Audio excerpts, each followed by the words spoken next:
हमारे मास्टर साहब गीत के लाइन दिला ने पंचो देखा कला गायिका जी कोनो एगो मंचला लइका रहल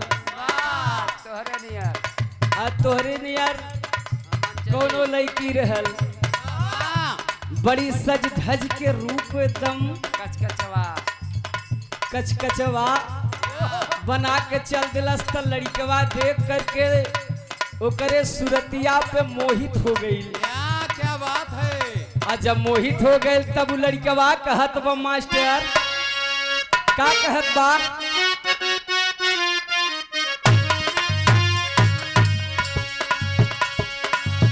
यह कहत बा गजबे के रूप तोहर गजबे सूरतिया तू पवलू न हो।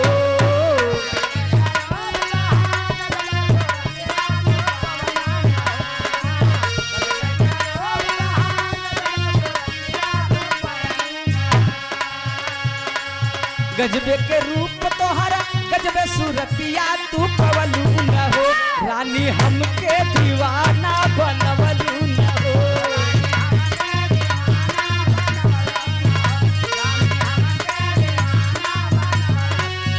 अरे सही हो सही हो।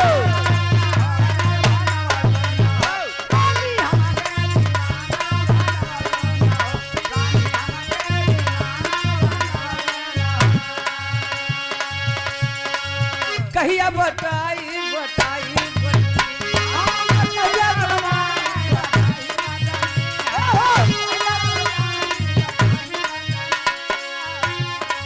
कहिया जवानी बताई बटनी के खाई तोहर रसदार चटनी।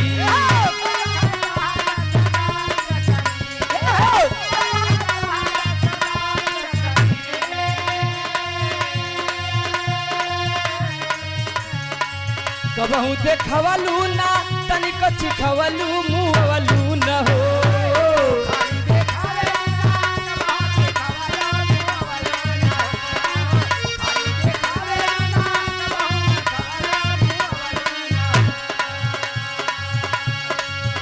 गोरी हमके दीवाना बनवलू न हो। रानी हमके दीवाना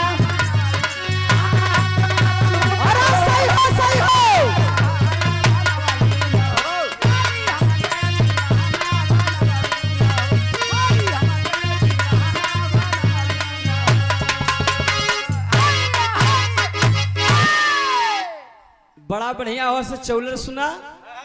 एहरो से आवा खिलेला छोटा सा कहानीदार हास रस में एकदम हमार कजरी इनके कजरी पे चढ़ के दरीरत जाए। चला मास्टर साहब आवा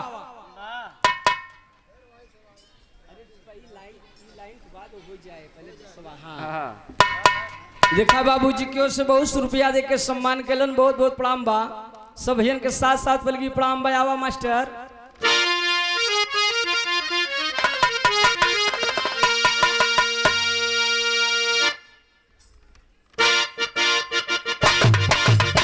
जो जो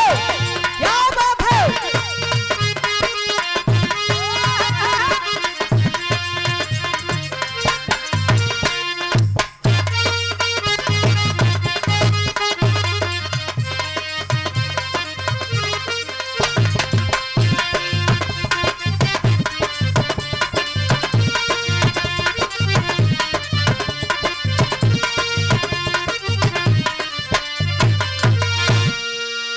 कहना बा ये हमारे कजरी दिखाए आप सब अगर यादों लोग बैठा हुआ ये आप सबके बीच में कजरी बा आप सबको दस्तान हो ये कजरी के आप लोग जरूर सुने हा। कभी जी बड़ी अनमोल बात लिखलन कहे न हीरे के लाठी भैंसी संभाल रही या हीरे संभाल रही। बड़ी अनमोल बात है कजरी लाइन में लिखत है कैसे मास्टर।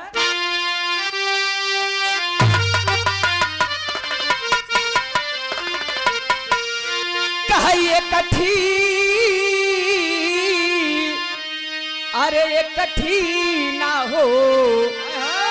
अरे कठीना कहा ये काठी ये काठी ये काठी कहा ये कठिया दो भाई सा बही मारई सुन गाया नावा लाला नावा नाही में हरिया घेरा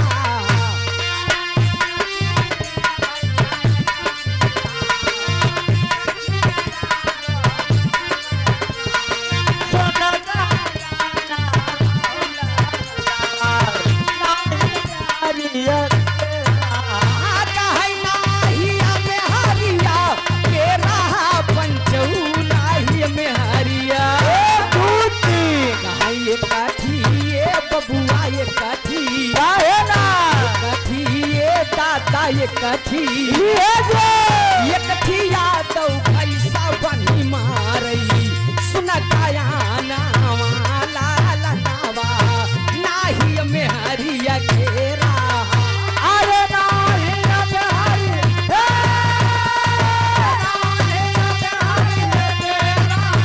भैया नाही में हरिया घेरा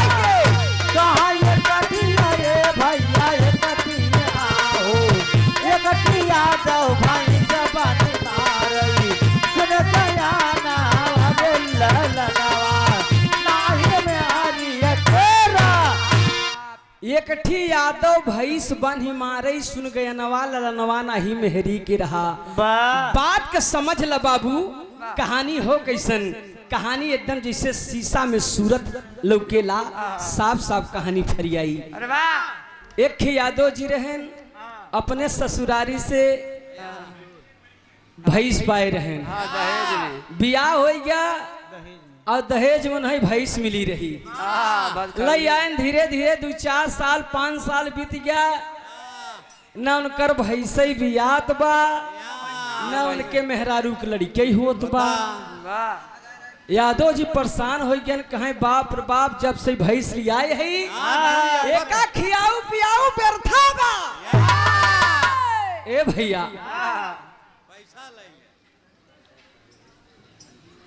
आप ब्रह्मसिद्धे सुखराज मास्टर साहब शहरी भोज की पावन धरती से 100 रुपया दे के सम्मान कैलन पाँव छू के पलगी बात सब के साथ साथ पलगी प्रणाम है बाबू यादव जी गुस्सा में आए वही डंडा उठाए के लगलन भैंस के मारे और जब भैंसिया के मारे लगन मास्टर तहोत का बा मास्टर साहब कहना बा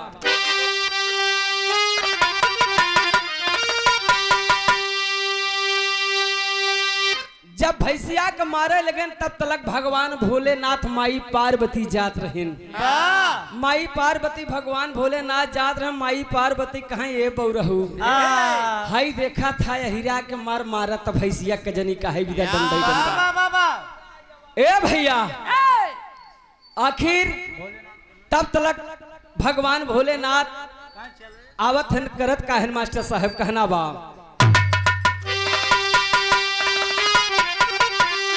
तबले शंकर जी गए आई और पूछई यादव से रथाई का पूछई यादव से आज पूछई भैया पूछई आओ पूछई यादव से रथाई कहीं पूछई बाबू पूछई पूछई पंच पूछई यादव से रथाई यादव भाई सुना हो मुनिराई मेहर भाई सदुनऊ नबी मुनि के भेष बनाए के भगवान भोलेनाथ यादव जी लगे पहुंच गए कहा हे यादव हे काहे मार भैंसिया के मारा था कहीं का बताई मुनि जी जब से ससुरारी से भैंस लिया है हमार बियाह है भैंस लियावा हमा मेहर आई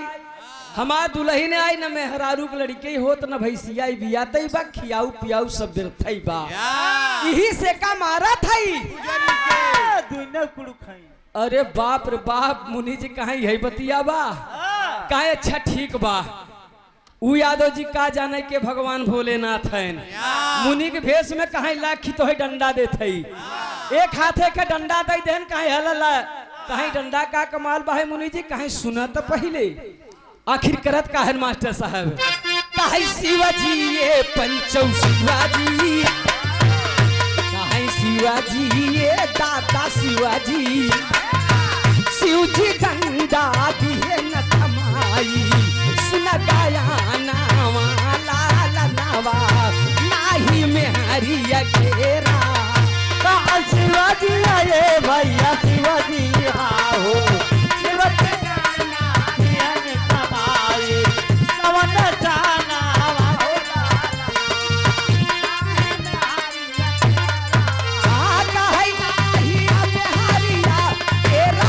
बाबू नहीं में हरिया शिवाजी गोइया शिवाजी शिवजी बाबू शिवाजी शिवजी डंडा दिए न थमाई सुन गाया नावा लाला नावा नाही में हरिया घेरा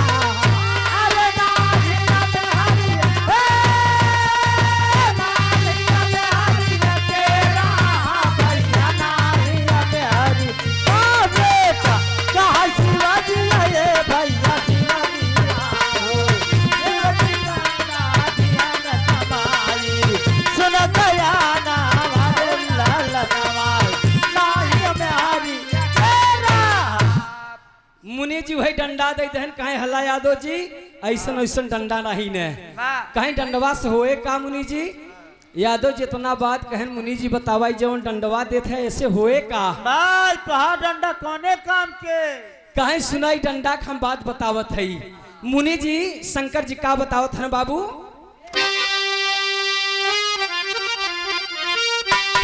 पहला डंडा मारी गर्भ रही जाई और दूसरे में तब पेट पिराई काहे दूसरे में तब पेट पिराई दूसरे भैया दूसरे दूसरे में तब पेट पिराई काहे दूसरे ये ननदी दूसरे दूसरे ये बहिनी दूसरे दूसरे में तब पेट पियाई तीसरे में लड़का होई कहीं डंडा कमाल सुना पहला डंडा मरबा गर्भ हो जाए दूसरा मरबा पेट पिराई तीसरे में लड़का हुई जाए यादव जी कहे मुनि हमके चुतिया समझत है तोरे है डंडवा के मारे से हमार भैंसिया भी आ जाए हमरे मेहरारू के लड़का हो जाए कहीं बेटवा तो है विश्वास नहीं ना कहीं नहीं आखिर मुनि के चूतिया बेकूफ सब बनावे लगन यादव जी कहा थन का कहीं झूठ है ये बाबू झूठ कहीं झूठ है ये रजऊ झूठ झूठ ये चाचा झूठ झूठ रंग जमावत बाटे तई बेईमाना लाला नावा नाही में हरिया घेरा कहा झूठ भैया झूठ झूठ रंग जमावत बाटे तई बेईमाना नाही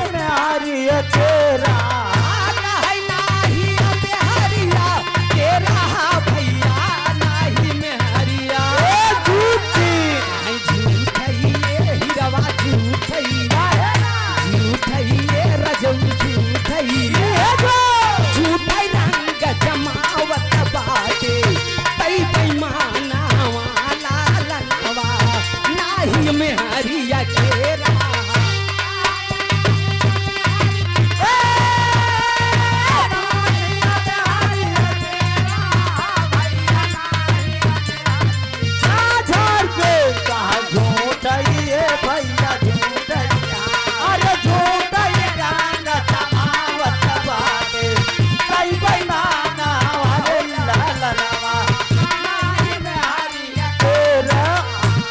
आप परम श्रद्धे हमारे धर्म के बड़े भैया आप पप्पू टेंट हाउस मिठूपुर नेता नगर की पावन धरती से जो कि आज रक्षाबंधन दिन शनिवार 9 तारीख के मेला में दंगली मुकाबला कजरी का रखा गया है, जिसमें गायिका आरती राज जख्मी सोनभद्र मिर्जापुर की पावन धरती से चल के आ रहे हैं। आप सबके छोट मोट लड़कियां आई राम बाबू भारती आप लोग के बीच में और कजरी में गीत गाने का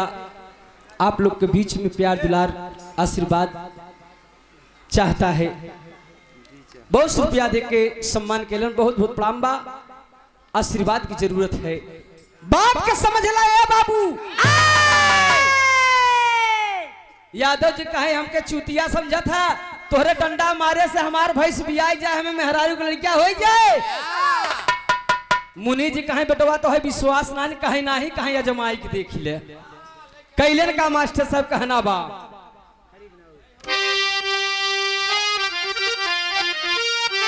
ये डंडा नहीं रहा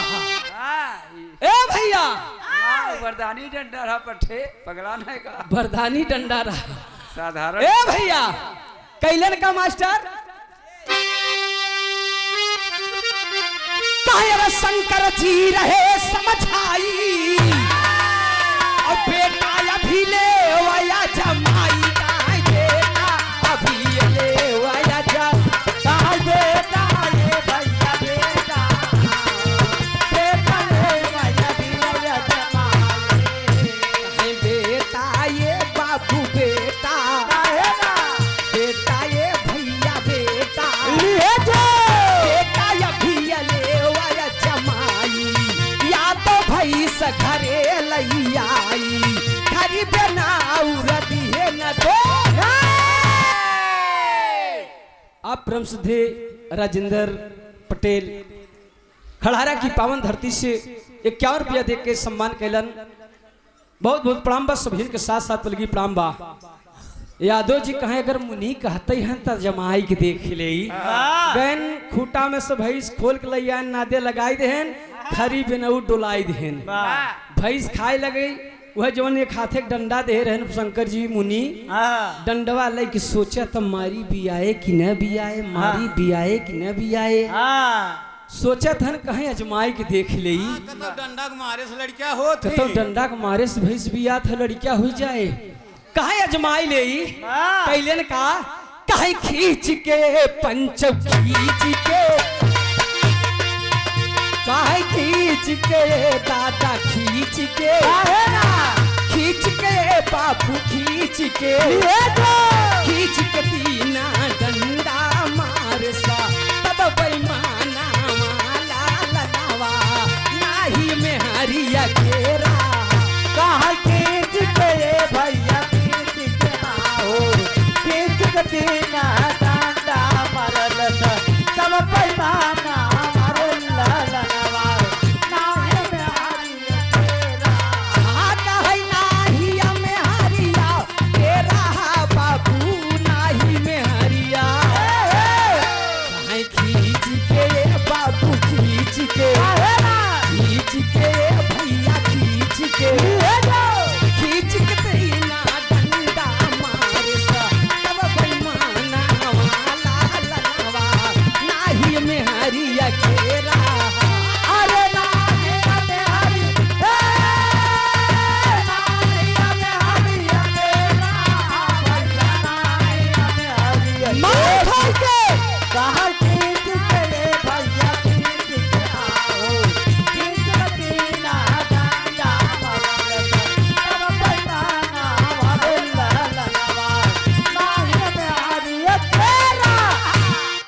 वह जवन डंडा ले रहे कहा एक दू जब 3 डंडा मारे तब तक उनकर भैंसिया भी आई गई। और जब भैंस भी आई गए अरे मोर बप्पा रे मेहरारू गई रही राखी बांध नहीं हरे। अब सोचा था यादव कि अरे बाप रे बाप भैंस भी आई गए एकर देखभाल के करई लगावे के अरे बाप रे बाप ये तो गड़बड़ाई गए। ए भैया यादव सोचा था हमार भैंस तो बियाई गए बड़ा कमाल के डंडा बा या मेहरारू नहीं हरे अब मेहरारू नहीं हरे बा एकर देखभाल के करे वही डंडा ले लेके चल दे ससुरारी। और जब ससुरारी जात हैं तो होत का बा मास्टर साहब कहना बा अरे भैंस तुरंत ही गई बियाई और यादव में हरिया के लगे जाई यादव में हरिया के लगे जाई यादव ले भैया यादव आओ यादव में हरिया के लगे जाए यादो ये बाबू यादो यादो यादो रा रा रा रा यादो में हरिया के लगे जाई चल रे देखा भाई सभी आई ने हर गुस्सा में दिए सगारी वही डंडा ले पहुंच गए ससुरारी। घाम खूब करे रहा बेचारू कैसे चला गए मर पसीना से तरा तर रहे और डंडा लेके जब पहुंच गए जाए के देखा था मेरा जल्दी से चल घरे चल पटकी के बाहर आओ चल घरे जल्दी से तैयार के नैहर करा था घरे भैंस बियाई गई बा। अरे बाप रे बाप मेहरारू कहीं तोहार मती मारी बा अब भाई भैसान नहीं तब से तोहे बियाऊ के भैंसिया तो जल्दी से घरे चल भैंस बियाई गई बा। वह खिसिया कहीं दहजर रुकनाती नहीं थे अब बिया नहीं तब से इनके बियाऊ गई। अबे वरदान नहीं गुस्सा में अहिरेक लड़का हिर गुस्सा में जो डंडा ले रहा तब तलक मेहरुआ के 3 डंडा मामला गड़बड़ाई घोत का बा कहीं खींच के बाबू खींच के कहीं खींच के पंच खींच के खींच के बाबू खींच के बिना डंडा मारे सा तब बलवाना वाला नवा नाही में हरिया घेरा कहा खेत तेरे भैया